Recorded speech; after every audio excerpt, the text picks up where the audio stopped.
보면서 이 말씀이 좀 생각이 나서 이 말씀 읽고 간단하게 이렇게 말씀을 나누면 좋을 것 같은데요. 마태복음 16장 24절에서 27절까지의 말씀입니다. 마태복음 16장 24절에서 27절까지의 말씀을 제가 봉독하도록 하겠습니다. 이에 예수께서 제자들에게 이르시되 누구든지 나를 따라오려거든 자기를 부인하고 자기 십자가를 지고 나를 따를 것이니라. 누구든지 제 목숨을 구원하고자 하면 잃을 것이요 누구든지 나를 위하여 제 목숨을 잃으면 찾으리라.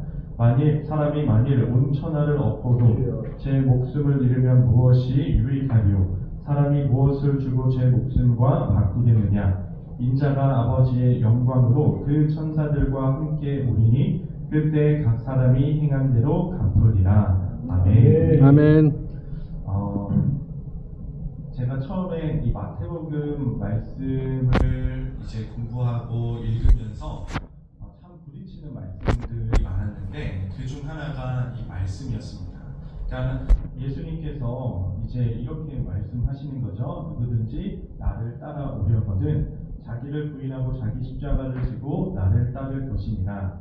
그리고 누구든지 제 목숨을 구원하고자 하면 잃을 것이요 누구든지 나를 위하여 제 목숨을 잃으면 찾으리라 라고 말씀을 이제 하고 계시는데, 사실 이 말씀이 이 말씀만 보면 말이 안 되는 거죠. 그러니까 예수님께서 이 말씀을 한 게 제자들을 향한 말씀인데, 제자들은 이미 직업도 버리고 정말 시간을 버리고 정말 예수님을 바라보면서 따라가고 있는데, 거기서 제자들에게 더 한 단계 높은 차원의 말씀을 하고 있다는 거죠. 나를 따라오려거든 자기를 부인하고 자기 십자가를 지어야 된다. 그리고 뒤어서 추측할 수 있는 것은 즉 생명을 버려야 된다, 목숨을 버려야 된다라고까지 말씀하고 있다라는 것입니다. 그리고 이렇게 자기를 부인하고 십자가를 지면 그것이 살 길이다, 오히려 생명을 얻는 길이다라고 이렇게 말씀을 하고 있다라는 겁니다.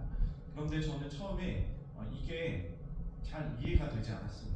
지금도 희생하고 지금도 이렇게 힘들게 사역을 하고 있는데 오히려 삶을 보면 더 잘 되는 게 아니라 때로는 더 힘든 일에 부딪히고 어려움에 부딪히고 정말 하나님 앞에 바르게 사역하고 기도하면서 나아가는데 오히려 오해를 받기도 하고 이런 힘든 일들이 찾아올 때가 있다는 거죠.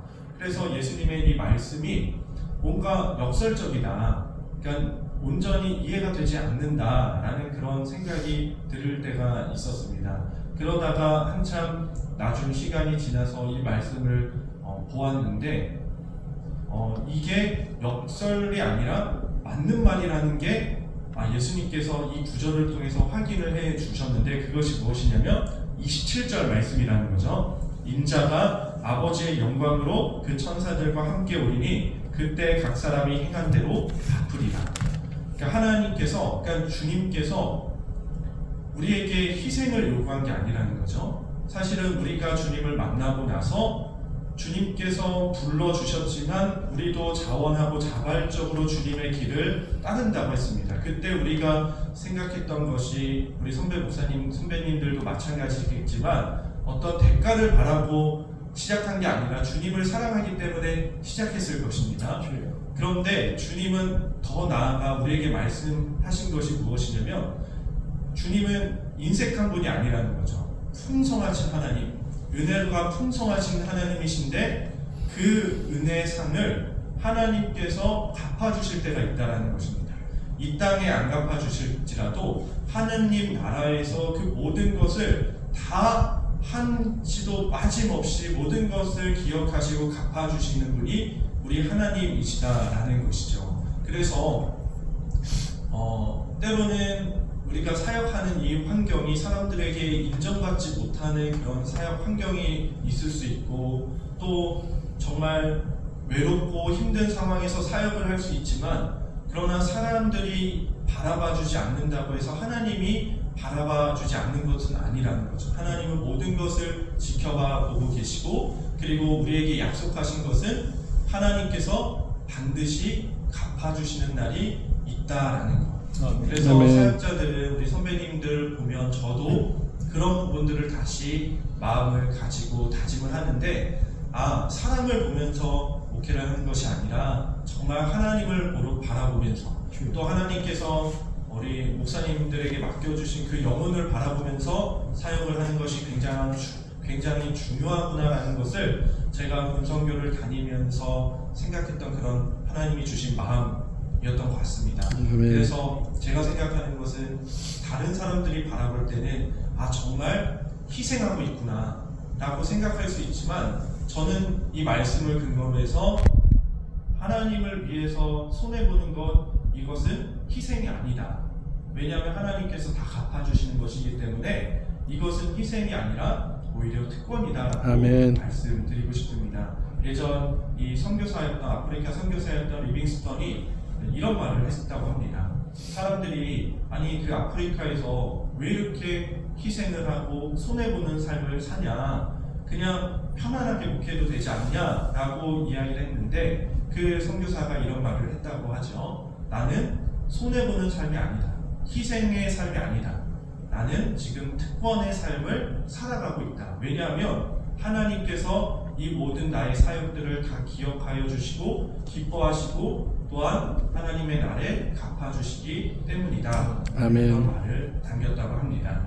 마찬가지로 우리 금성교사님, 선배 목사님들 바라보며 하나님께서 이 모든 사역의 그 상황들, 그런 다 우리가 나누지 못하지만 가지고 있는 고민들, 그리고 또한 힘듦들, 어려움들이 있겠지만 때마다 하나님께서 은혜로 다 이끌어 주시고 인도하여 주시고, 마지막 날에는 그 모든 사역의 기쁨, 그 사역의 어떤 부분에 대해서 기쁨으로 하나님께서 풍성하게 갚아주시리라 믿습니다. 아멘. 우리가 어떤 사람을 바라보며 살아가는 것이 아니라 하나님께서 맡겨주신 그 영혼들, 그리고 나를 불러주신 우리 주님 아버지 하나님을 바라보며 살아가게 되기를 주님의 이름으로 축복합니다. 아멘. 기도하고 마무리하겠습니다.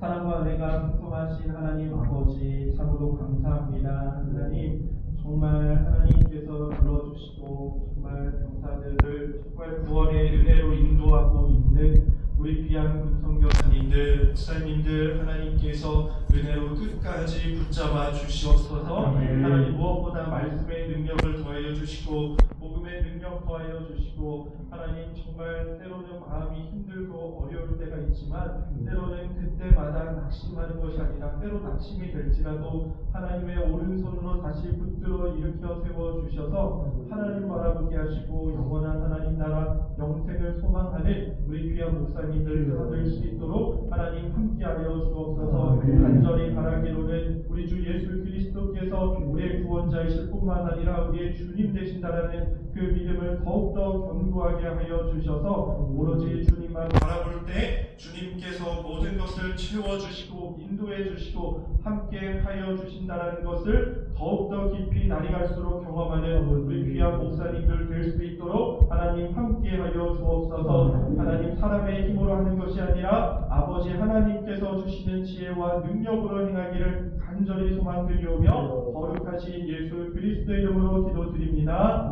아멘.